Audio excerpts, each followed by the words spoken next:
Hello everyone and welcome to Surgical Utopia. Today we will discuss about the mid face. So we know that the entire face is divided into three one-thirds, the upper one-third, the middle one-third and the lower one-third. So we will discuss the middle one-third of the face.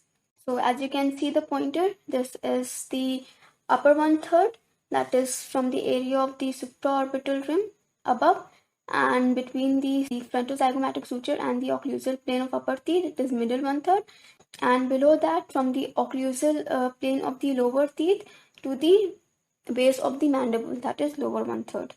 Midface is bounded on the upper end, that is superiorly, by frontozygomatic suture, the frontomaxillary suture and the frontonasal suture. So that is the upper boundary of the middle face. On both the ends you can see the frontozygomatic suture over here, and the lower boundary is the occlusal plane of the upper teeth here as you follow this line. So that is the lower boundary.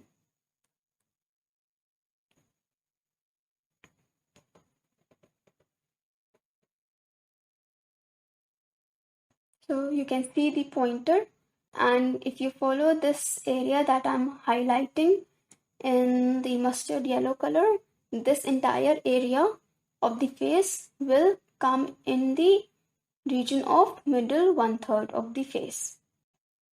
Now we will discuss about the bones that form the middle one-third of the face. The first one is maxilla, as you see in the red color. Both the sides maxilla will be forming one of the bones of the mid face. The second one is the zygomatic bone on either the side, that is left and the right side. So this is the left zygomatic bone and this is the right zygomatic bone, as you can see the labels over here. Other than that, the zygomatic process of the temporal bone, you can see the pointer. On this side also, the zygomatic process of the frontal bone. Follow the pointer please, and that I'm highlighting with green color. So this region or this part of the bone will also form the midface, that is the zygomatic process of temporal bone. Apart from this, as you see that I'm zooming in, this region is the right lacrimal bone. So the right lacrimal bone over here and the left lacrimal bone on the other side. I'm highlighting it with the blue color.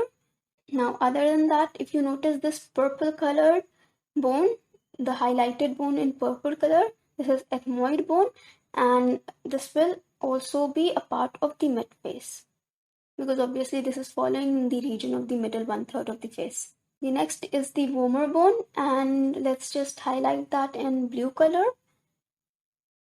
So this vomer bone, this is a single bone, it is not paired bone.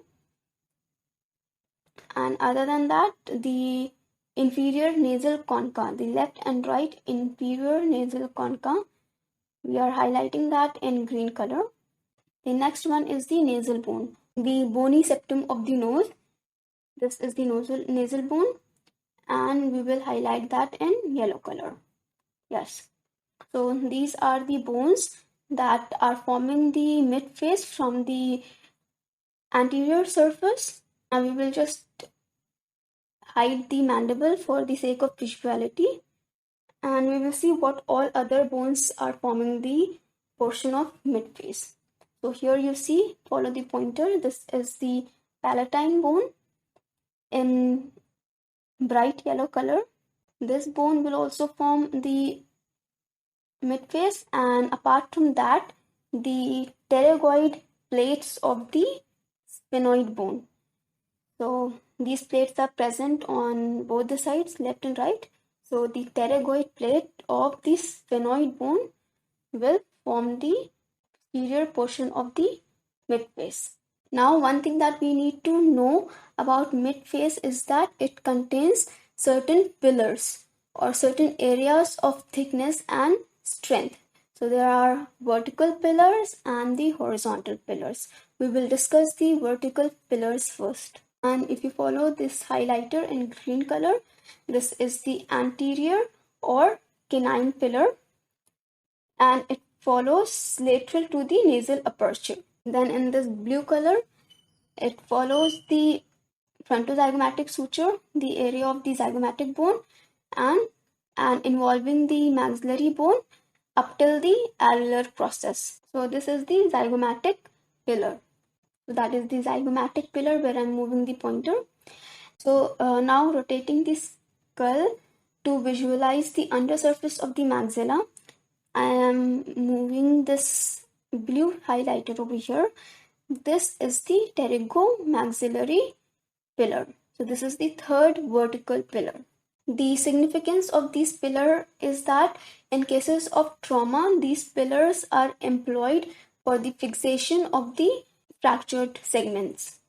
So the plates are fixed in these regions in order to provide the maximum stability to the fractured segment. Now we will discuss the horizontal pillars. There are 3 horizontal pillars. The first one that you see in the blue color I'm highlighting, this is the supraorbital rim pillar or the supraorbital pillar. It is present on the superior orbital rim. The second one is present parallel to the inferior orbital rim, and this is the inferior orbital pillar.